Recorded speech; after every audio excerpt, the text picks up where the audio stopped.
Bismillahirrahmanirrahim. Assalamualaikum warahmatullahi wabarakatuh. Halo teman-teman, kembali lagi sama saya Muhammad Rodi.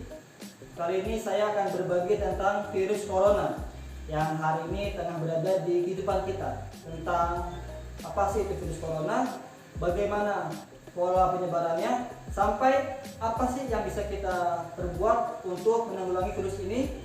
So, tonton video ini sampai habis ya. Bisa dibilang saat ini Indonesia sedang berada pada masa-masa genting. Ada musuh yang tidak terlihat dan belum terlalu kita kenali kemampuannya. Sampai video ini dibikin, sedikitnya ada 14,1 juta orang yang terinfeksi virus ini secara global. Dan khusus di negara Indonesia ada sebanyak 84.000 orang lebih yang sudah terinfeksi. Tentunya masih banyak orang yang sebetulnya sudah terinfeksi namun tidak terdeteksi di luar sana. Tahukah teman-teman, virus corona sudah ada sejak tahun 1960. Virus SARS yang ada pada tahun 2002 dan virus MERS yang ada pada tahun 2012 juga berasal dari jenis virus corona. Lalu di akhir Desember tahun 2019 muncul virus corona baru yang disepakati bernama COVID-19 oleh Badan Kesehatan Dunia atau WHO. COVID-19 pertama kali teridentifikasi di kota Wuhan yang merupakan ibu kota provinsi Hubei di negara Cina pada tanggal 26 Desember 2019, lalu menyebar ke berbagai negara menjadi pandemi. Berbicara pandemi, tahukah teman-teman, selain COVID-19, sejak dulu sudah ada loh seperti virus flu Spanyol pada tahun 1918 yang menyakiti sampai 50 juta orang, dan yang paling mematikan dalam sejarah manusia ada namanya Black Death pada abad ke-14 Masehi yang menewaskan sampai 200 juta kematian. Jadi gimana caranya virus ini bisa menular? Yang jelas virus ini bisa menular melalui bagian permukaan wajah, terutama mata, hidung, dan mulut. Sederhana dari droplet orang lain yang bersin, batuk, atau saat kita berkontak langsung dengan orang lain yang sudah terinfeksi saat berjabat tangan, lalu menyentuh barang di mana virus ini menempel, mengusap bagian wajah yang menjadi perantara penularan virus ini dalam tubuh kita.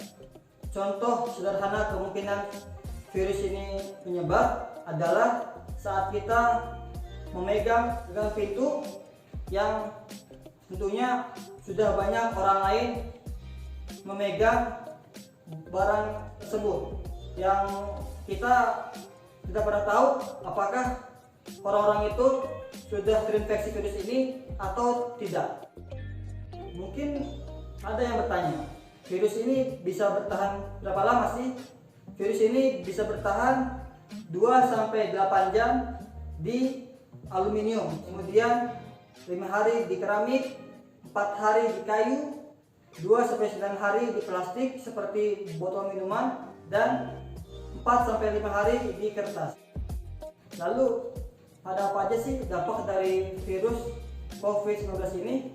Kita bisa melihat seperti misalnya pada sektor ekonomi yang memburuk pasca virus ini, yang menyebabkan banyak orang mulai dari dipotong gajinya sampai mereka yang kehilangan pekerjaannya alias di PHK.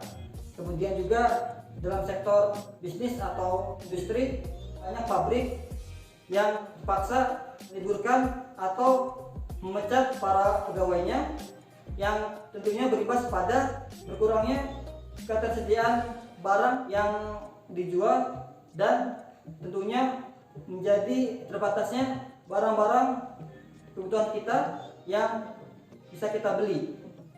Lalu juga ada misalnya sektor pendidikan, di mana dari tingkatan paling rendah seperti taman kanak-kanak sampai perguruan tinggi harus dilakukan secara jarak jauh via online. Teman-teman, kita juga bisa melihat bagaimana negara-negara itu menghadapi virus ini, mulai dari adanya memberlakukan lockdown, isolasi mandiri, kontak tracing, tes massal, sampai menyiapkan fasilitas kesehatan. Di negara Indonesia kita menggunakan sistem PSBB, yaitu pembatasan sosial berskala besar. Kalau kita lihat contoh negara yang berhasil dalam menanggulangi virus ini, ada misalnya negara Korea Selatan. Mereka tanpa memberlakukan lockdown, tapi yang menjadi kuncinya adalah cepat dan tanggap. Muncul pertanyaan, kalau terinfeksi COVID-19, gejalanya bagaimana? Gejala yang paling umum terjadi pada penderita COVID-19 adalah demam, batuk, sesak nafas, sakit kepala, sampai lemas. Memang gejala ini mirip sekali dengan gejala flu biasa. Namun pada beberapa kasus COVID-19 dapat berkembang menjadi parah, terutama pada penderita yang sudah berumur lanjut, mereka yang memiliki daya tahan tubuh rendah, mereka yang berpenyakit penyerta, mereka yang memiliki kelebihan berat badan serius, sampai ibu-ibu hamil. Meskipun COVID-19 ini mudah menular, namun fatalitasnya rendah. Secara global, angka kematian yang disebabkan oleh virus ini berkisar 3%. Dan kabar baiknya, sama seperti flu biasa, virus ini pun menurut para ahli bisa sembuh dengan sendirinya, dengan catatan kita memiliki daya tahan tubuh yang kuat. Mungkin ada yang bilang, kalau gitu santai aja dong, kan nggak bahaya. Enggak gitu juga, karena biar hanya 3%, tetaplah angka. Namun yang pasti saya percaya sesungguhnya angka yang terinfeksi itu adalah angka yang jauh lebih kecil dari angka orang yang terinfeksi sesungguhnya, karena negara kita ini memiliki jumlah penduduk keempat terbanyak di dunia dan kepadatan penduduk di Indonesia sangatlah tinggi di daerah urban. Dan poin terakhir yang ingin saya sampaikan, apa yang bisa kita kerjakan untuk menanggulangi penyebaran virus ini? Kita bisa menghindari pegang muka, kemudian sering cuci tangan, lalu tutup mulut saat batuk dan bersin, kemudian menjaga jarak dari orang lain, terlebih dari kerumunan. Kemudian yang kedua, perlu kita ketahui teman-teman bahwa virus ini mungkin tidak bisa menginfeksi orang yang sehat, namun dia bisa bersembunyi di orang yang sehat itu.